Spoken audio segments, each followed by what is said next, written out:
Good. How are you doing? You know Tariq?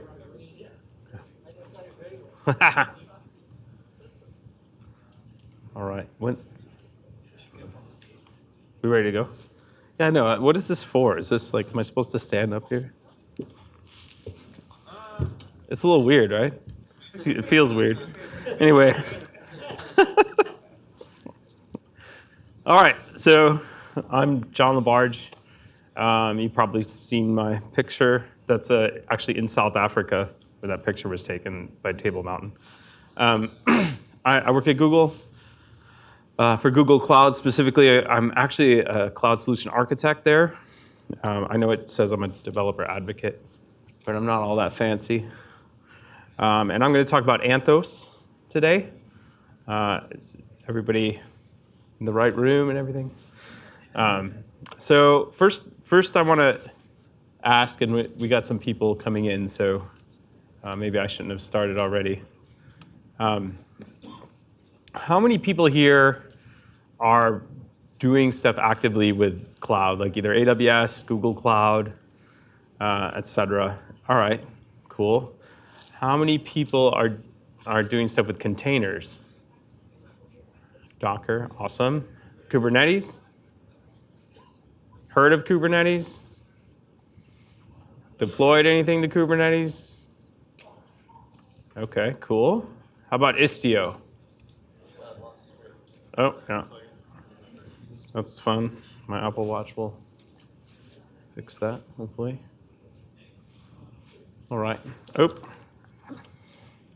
So it looks like we got a lot of Kubernetes folks. So I'm going to walk through, for those of you who are not familiar with Kubernetes, who's not familiar with Kubernetes or hasn't used it before and doesn't know what it's for? How about Istio? Who's not familiar with Istio? Service mesh, no, okay. Cool, so I'm going to walk through kind of like a history of cloud deployments, if my screen will stay on. And so we're going to talk about like getting, from where we were about 8 or 9 years ago to, sort of like the sort of place we are today, which is microservices. And like that's sort of what everybody wants and sort of the best practice. And I just want to walk through that to get everybody sort of a foundation, and then we'll talk about what Anthos is and what it has to offer.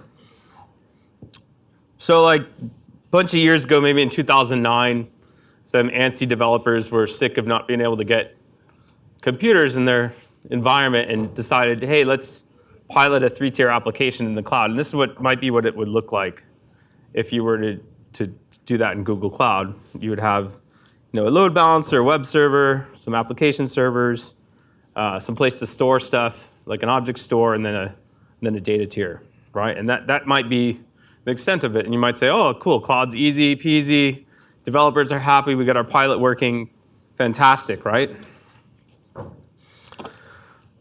But after that, our architects are fancy in our enterprise, and they want to move towards something called service-oriented architecture. Somebody might, who remembers service-oriented architectures? SOAP monsters, REST monsters, whatever. And so now our architects are like, hey, we got to get this thing into a service-oriented architecture. And what does that mean for our cloud? It means like, well, we're gonna have scaled MIGs. I wish this would stay on. Sorry about that. We're gonna have, lots of instance groups that we're gonna keep up and running, many VMs in our own virtual private cloud, which is basically our own LAN in the cloud. We're going to have load balancers between those services. We're going to have to figure out where they are, what they are. And we're going to have to configure them. And we're probably going to need connectivity back to some of our own data, since this is no longer a pilot, this is actual application. And so then, the picture gets a little bit more complicated. We might have load balancer, web server, a presentation tier, more load balancers, different sorts of services. This is sort of written for a Capital One audience, so you might have a transaction service and an account service, and then you might have to discover where they are, et cetera. And then you might even have some services that are back in your data center that you need to get to, sort of like that sort of map to a, sorry, I wonder if I should plug this in or something. That might map back to, a TSYS or a Fidelity kind of transaction broker. So that's great. So after that, we get from SOA, we've got some issues. We still have basically monolithic web services out there, and we have, I might need some AV talent here for this. Yeah. I'm going to see if plugging in helps.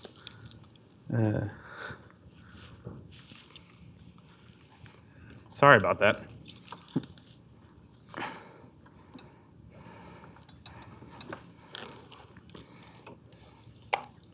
Yeah, that screen keeps blinking. I don't know. So, not sure why that's happening. Do you want to try to adapter? Oh, maybe. Sometimes they content. Okay. What? Thank you. USB, yeah, is that the right kind? USB-C. Wow, we got helpful, prepared.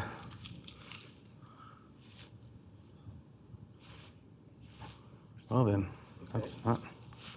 Oh, okay. Well, let's see. Oh, we got a new adapter from someone. Okay.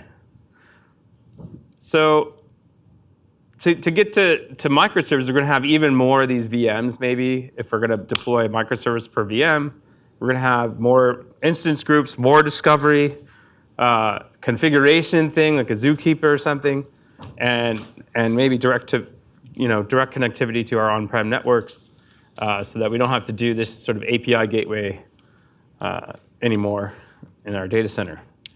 Thanks. Yeah? Oh, man. Sorry. Okay. And so this might be our microservice architecture in a VM situation where it's like, wow, now we're starting to get some complexity here. And there's a lot of these instance groups. There's several load balancers. We have a configuration group, and we have an interconnect, which who knows what's beyond that gate.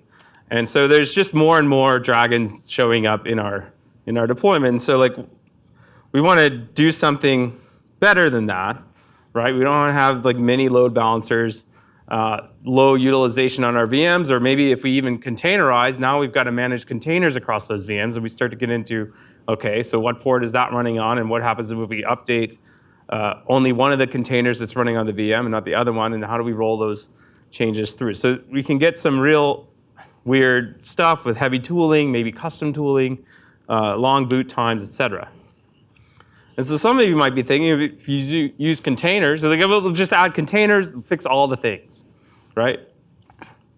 They're immutable, they're fast to deploy, they're portable. They serve as our version artifact for all you mobile developers. There's something like an IPA. They serve as our versioned software artifact for our microservices architecture. But they're not enough, because we still have all of these VMs, and we still have to put them someplace. We still have to store them someplace. We still have to mount storage for them. We still have to expose them to the network. So how do we do that, right? And so that's what Kubernetes is, right? It's this, in simple terms, it's a container orchestrator, right? It's sort of an OS for your cloud workload.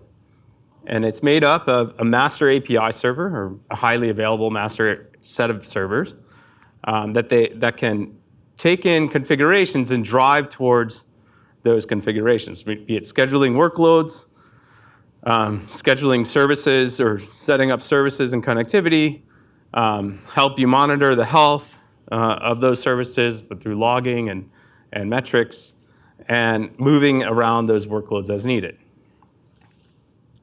Just to step through some of the components of Kubernetes and why it's useful, and sort of give you the context for when we go to Anthos, why this matters, is that you basically control everything, all of your microservice environment, through a master API server, right? And that lets you describe exactly what you want, and it drives that. It drives the API server drives the Kubernetes cluster towards that state, right? And the way it does that is using controllers.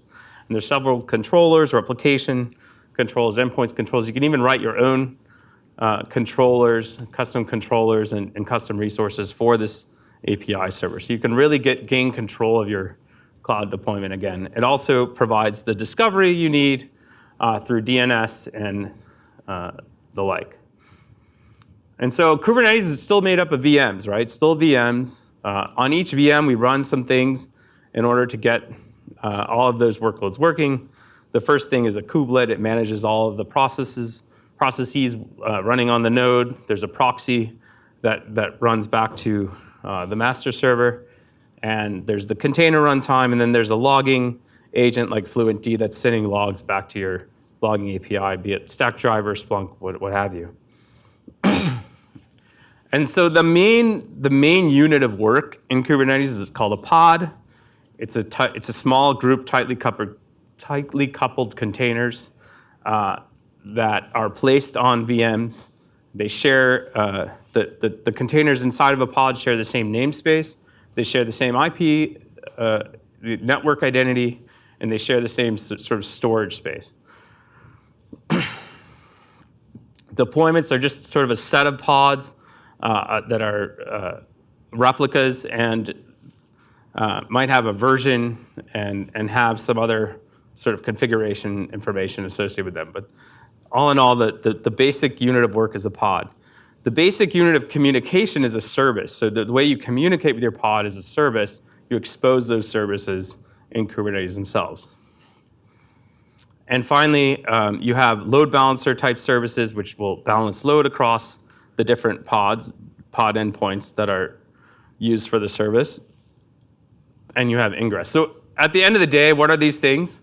We have pods, we have configuration, we have volumes and services. Not for you to be an expert in Kubernetes, just sort of have an idea of what we're dealing with when we talk about it.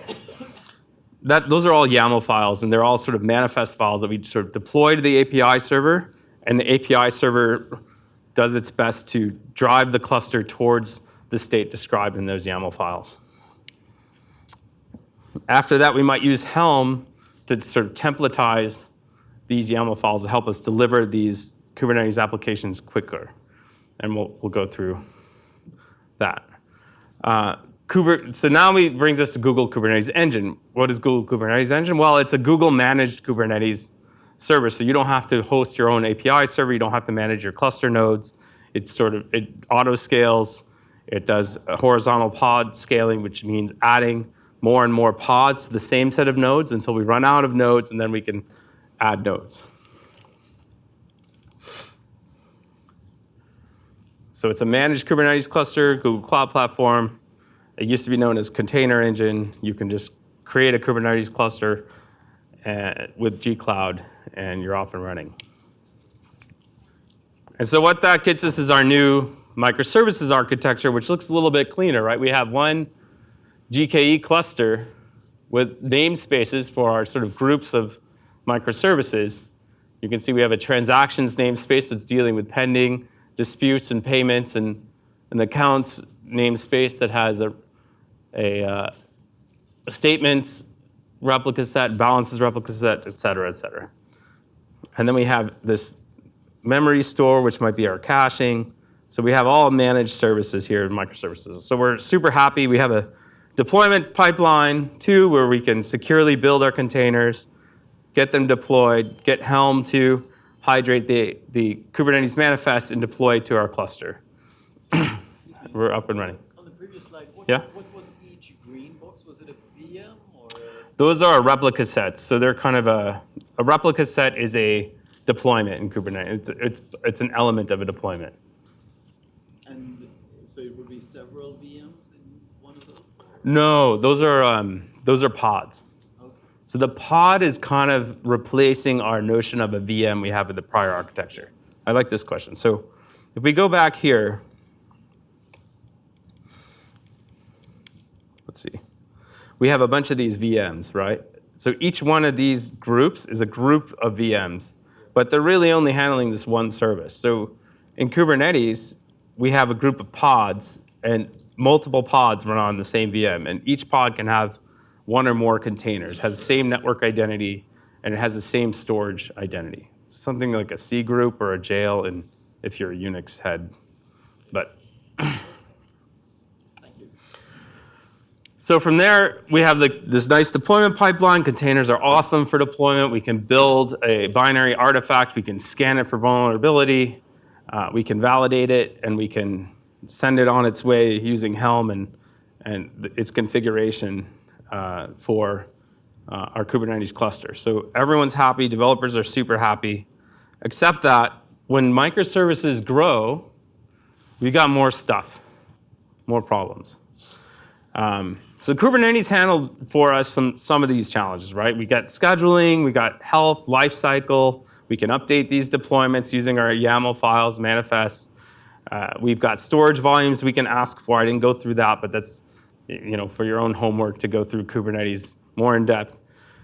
We have logging, we have monitoring, we can look at what's going on. But Kubernetes kind of struggles with traffic management. It doesn't have any circuit breaking. It doesn't have service-to-service authentication built in. It's all on you. It doesn't have a wonderful A/B testing or canary deployment system, although you can do that with selectors.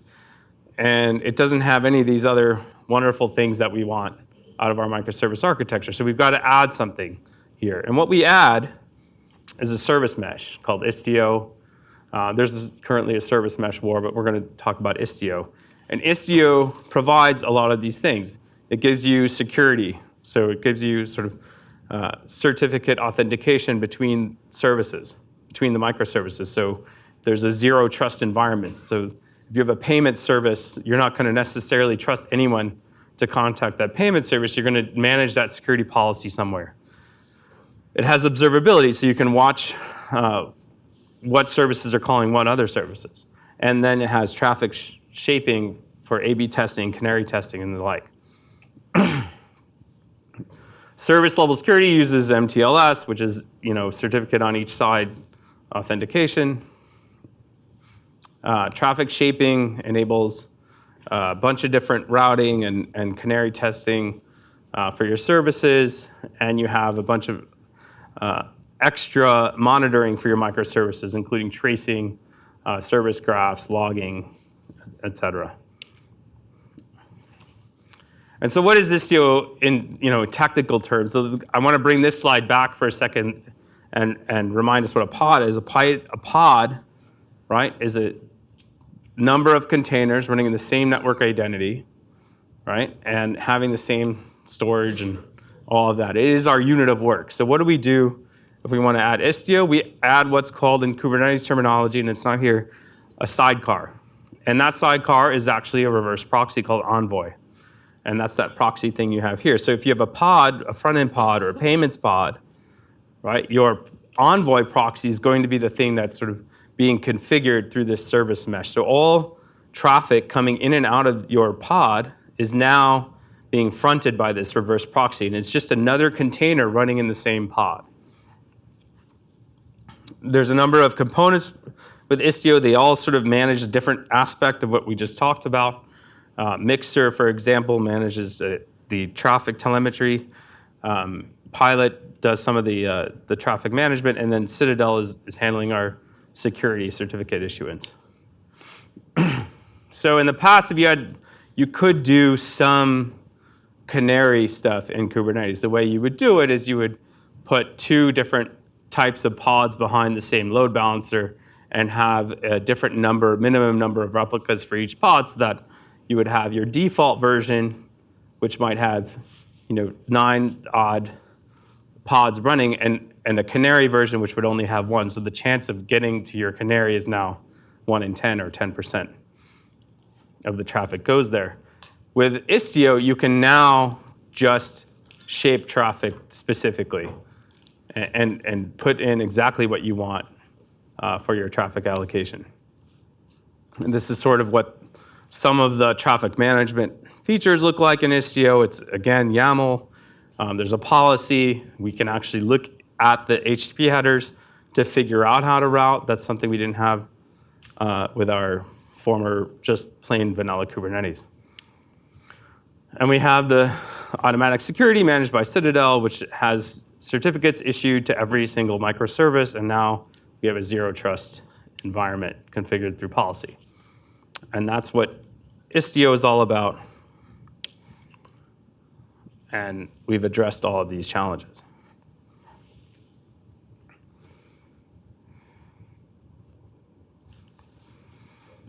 But we've left something out. All of this is super great for our cloud environment. We've got microservices running, everything's awesome, except what the heck is going on with this little guy down here? Our cloud interconnect, where is that going?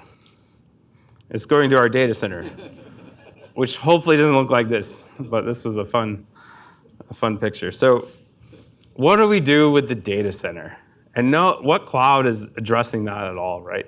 You still have all this crap in your data center that you have to deal with, right? Like they're all running VMware, they have no Kubernetes, there's no way to, I've got different tooling in the cloud, different groups, I've got no sort of coordination between them because I can't do the same things. I'm not enabled in my data center. I can't get this beautiful pipeline running in my data center, so everything's taking longer in my data center. So I've got a group of devs developing microservices for the cloud that need features from the services being delivered to the data center, and everything that gets delivered to the data center is taking forever because, from the perspective of the cloud devs, because all this stuff in the cloud is happening so much faster. So that's what Anthos is all about. Finally, more than halfway into the presentation, we say, what the heck is this Anthos thing? And that's what it is. So we had a problem, right? Our problem was we had all this beautiful stuff in the cloud, but you still have TSYS, you still have Fidelity, you still have stuff, you're a Capital One person, I don't know how many people are Capital One here. You still got a bunch of stuff in your data center that you have to get to, right? And you still have to manage those deployments. And so how do you do that? So what Anthos is about is taking the cloud to the data center. Now, those of you that have been on the cloud journey for some number of years might remember when we used to say, we're just going to go ahead and scale out whatever our data center is missing into the cloud, right? We're going to have like an auto scale group, and when we run out of capacity in our data center, we're just going to shoot traffic over there. We're going to have a load balancer, an F5, and it's just going to, once we run out of capacity here, we're just going to send traffic over there, right? Well, this is the opposite of that. This is using the cloud to manage our data center, right? And there's some benefits to that. What are the benefits? Well, we get Google's control plane. We get GKE, which is something that Google developed that it maintains. We get agents that go back and forth to this control plane. We have a central point of configuration and security. And we have a service mesh linking all of them together. So the first part of this, the foundation of this, the reason I had to go through all of that, painful Kubernetes, containers, all that stuff, all that pain, right, is because the foundation of Anthos is GKE on-prem, right? So the foundation of Anthos is taking that Kubernetes cluster managed by Google and having it live in your data center as well. So now we can take that beautiful delivery pipeline and bring it to your data center. Now the groups of folks delivering stuff to the data center can be on the same page as the group of folks delivering stuff to the cloud. That's what we want. And so that's what Anthos is providing. The first step is GKE on-prem, rebuild rather than patch. You can upgrade. Everything is connected up with the control plane and hub. We have a config management, which I'll go into, and upgrades our software via controllers, and they're not manual. So before you had to upgrade everything manually in your VMware situation or whatever you're using. Now you're just running this GKE layer on top, and it's bringing the cloud to your data center. Right, so we have multi-cluster management. You can have multiple GKE on-prem clusters, et cetera.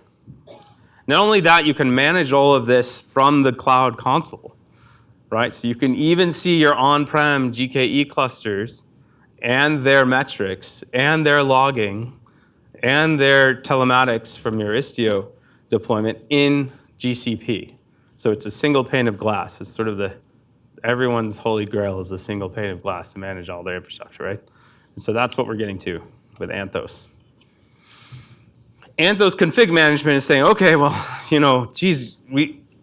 that's awesome. We have like a cloud in the cloud, and we have a cloud in our data center, And now we have a lot more crap to configure, right? We got to configure stuff everywhere.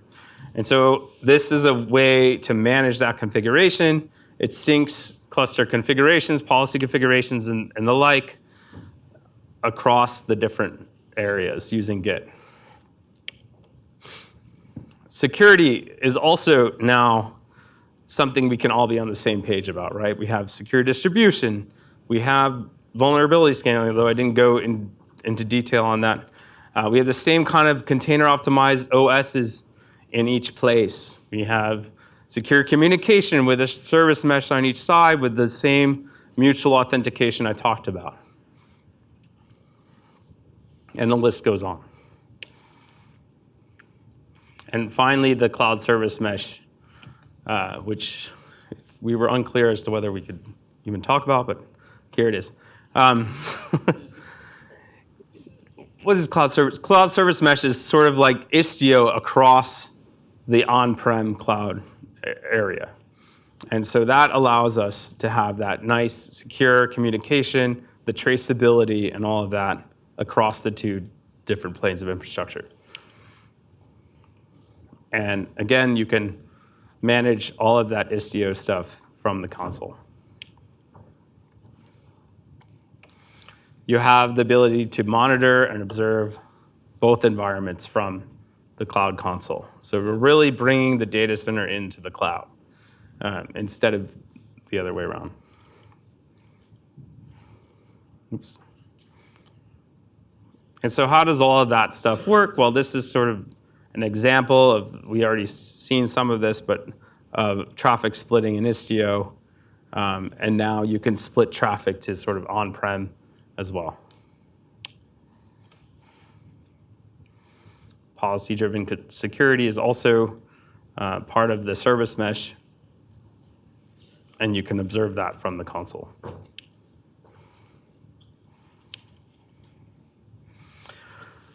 So another product, new product, is Cloud Run.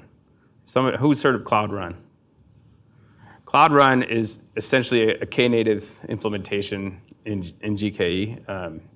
And there's Cloud Run that's sort of, you can just run containers as a service, and there's Cloud Run you can run on GKE. You can also run Cloud Run in your GKE on-prem.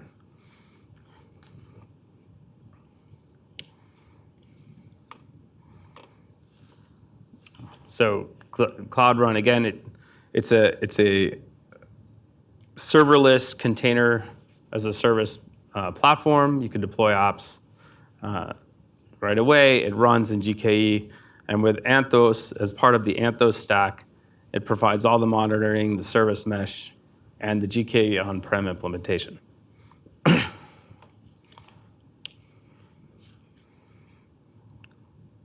These are just some customer testimonials about the formerly called CSP, GKE on-prem. Not terribly interesting. Yes, we love our customers. Okay, so the last thing is when you think about this GKE on-prem and GKE in the cloud, and all of the configuration, the Istio and the Anthos config and all of that, you might think, well, geez, that's a lot to configure. So if I have like off-the-shelf stuff, like how do I get that stuff all wrapped up in this? Now I've got to hire ops people to do all this stuff. Well, not true. Turns out that software vendors like to sell more software, and they enjoy a marketplace for Anthos, so that you can actually, we've got vendors creating these stacks for the Anthos environment. We also have something called Anthos Migrate, which lets you directly migrate VMs and servers into containers running in GKE. Usually it's something like a stateful set. Let's say you have a database, for example, you'd be running a stateful set. If I know I haven't gone over stateful sets. There's a lot to get to with Anthos. But stateful sets maintain, it's a group of pods again. Everything is a pod. It's a group of pods that maintain their network identity across reboot, and they maintain their volumes across reboot. And so it's something you would use for a database. and that is Anthos. And I guess I went super fast because I thought I would run out of time. Does anybody have any questions for me that I can answer preferably? A few of the slides mentioned like multi-cloud. Does that include AWS, Azure, other cloud providers also? Yeah, that is on the roadmap, but it's not ready yet. How would you describe Anthos in 1 sentence? That's the problem, the whole problem with my presentation. The way some people call the Kubernetes. So I hate to overuse. I'm tempted to say the operating system, across compute environments, right? The operating system that's sort of multi-environment. But I know that's like an unsatisfying answer because we're going to start to run out of things to call an operating system. So I would call it the way I talk about it, right, is the bringing the cloud to the data center instead of bringing the data center to the cloud, right? It's sort of the reverse, and I think that's the true innovation in it. Is thinking like, hey, let's take the great management stuff that we have going on with cloud, right? The idea that we can store containers in a registry that's sort of many nines backed up, and we can vulnerability scan all that stuff, and we can create a pipeline, and we all know it's there. We can all see the security, and we can all manage so I didn't even get to the IAM, identity and access management type stuff, but we can manage all that in one place. Let's take all of that goodness that's sort of missing in a lot of data center deployments and bring that there. And in turn, now we have an environment where customers can do multi-cloud or on-prem and cloud hybrid environments, and it's meant to avoid lock-in too. So like you're not like sort of locked into GCP. You can manage everything from GCP. And so I really think if I had to sum it up in one sentence, is bringing GCP with you to all the other environments, right? I guess that's sort of the way I would do it. So is it like a Istio is mandatory, or is it like a plug and play? Can replace Istio with something else? In Anthos is built in, so it's kind of mandatory. But in Kubernetes engine, you could use whatever you would want. What was the question? Whether Istio is built in, yeah, or mandatory. Sorry. Yeah, I still struggle with that concept. Is that the Anthem is a Kubernetes special version for the data center? Yeah, so I appreciate that question. So everyone, Googlers struggle too. So, sorry, maybe. Yeah. Everything working together, and essentially it's Kubernetes on-prem is the solution that you're going to get for your data center to get connected with all of the work you're doing in the cloud. So it's a conversation. Yeah. You can customize that environment, the conversation, and how you want to do it, but still be able to have a control center. That's sort of the premise of those. Yeah, so the notion here is that the reason I walked through all those things, right, is to sort of warm everyone up for, first of all, Kubernetes, second of all, service mesh, because those two concepts are sort of the foundations of Anthos, right? And so Anthos is really bringing those plus a couple other things to the data center, right? That's actually what Anthos is, and the reason you want to do that is to sort of enable hybrid deployment across data center, GCP, and later on multi-cloud, right? And so that's sort of the Anthos like pie in the sky idea, and the underlying foundations are GKE service mesh, the config management piece, right? And then the console that brings it all together. So if you have an open source cluster on premise, would Anthos be able to integrate with it? A regular open source Kubernetes cluster? Not today, no. It's really meant for GKE on-prem. There's some special controllers that we have for coordinating the connectivity between them. I do have an update on that. We will be allowing to register clusters from other distributions into Hub. Though that's going to have limited capabilities around Anthos, but there is roadmap activity around supporting other distributions. Can you compare this to OpenShift? Yeah, he's doing the deep dive. I'm not. Hopefully, you're more familiar with OpenShift than I am. Yes, I come from that. Yeah. So, but you're on the right track if you're thinking OpenShift. Put it that way.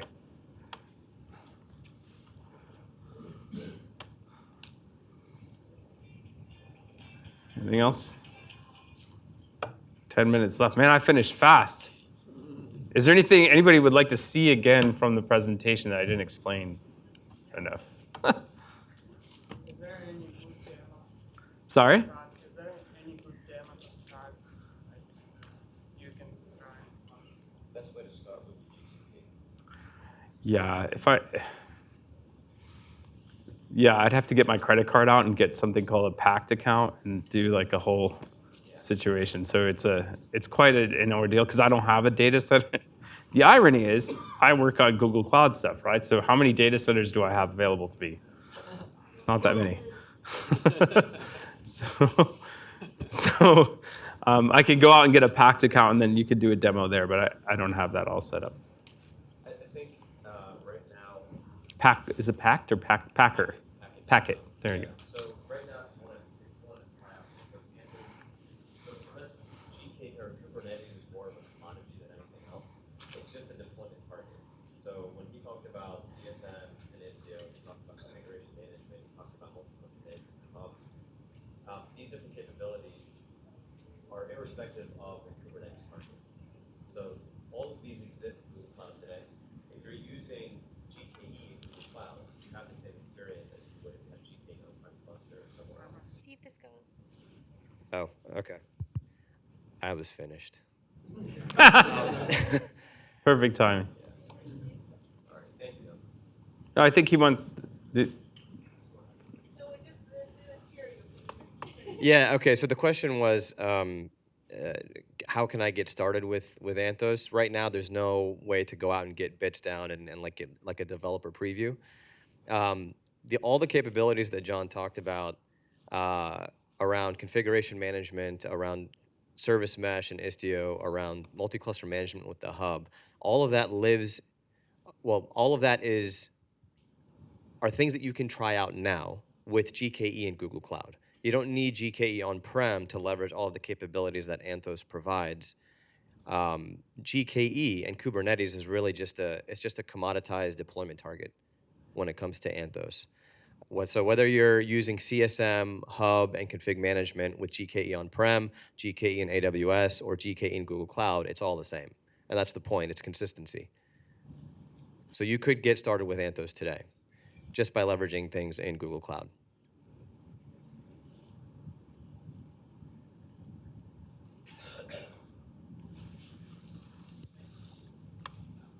Quick question on Istio stuff.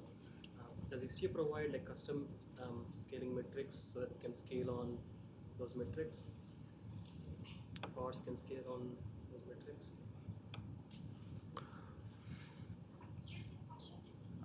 What's that? Oh, yes. So he asked whether Istio provides scaling metrics.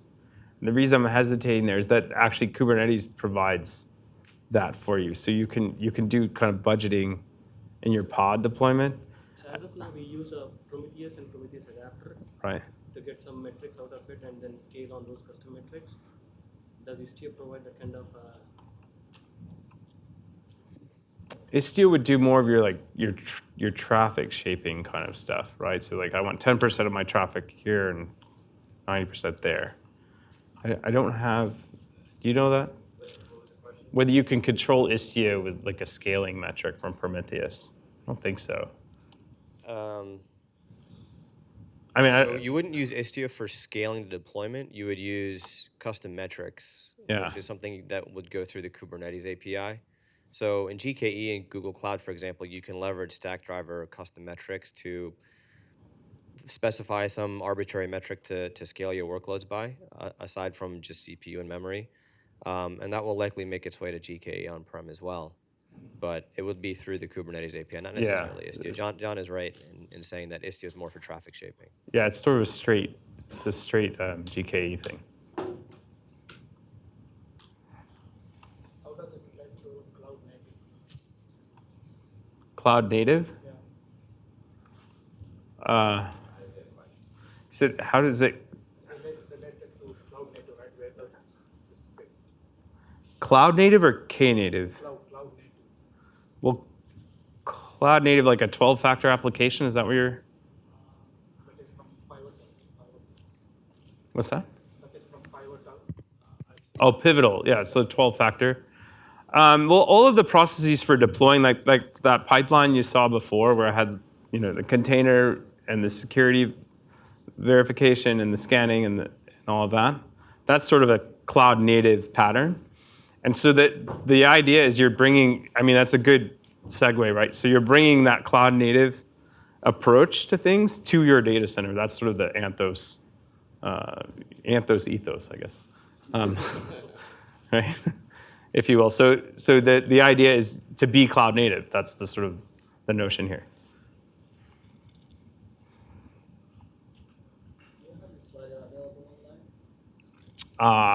Not right now, but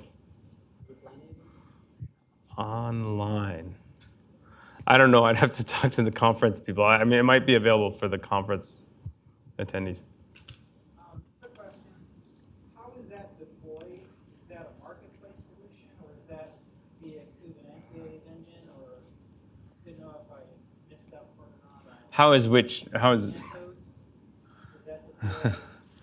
So Anthos is not a, How is that configured? yeah. I think he's going to cover the GKE on-prem deployment, hopefully. Yeah, the Anthos deep dive is Yeah. Istio is deployed in is a sort of a normal set of stuff to deploy to GKE or Kubernetes. And then GKE on-prem is another sort of aspect of that.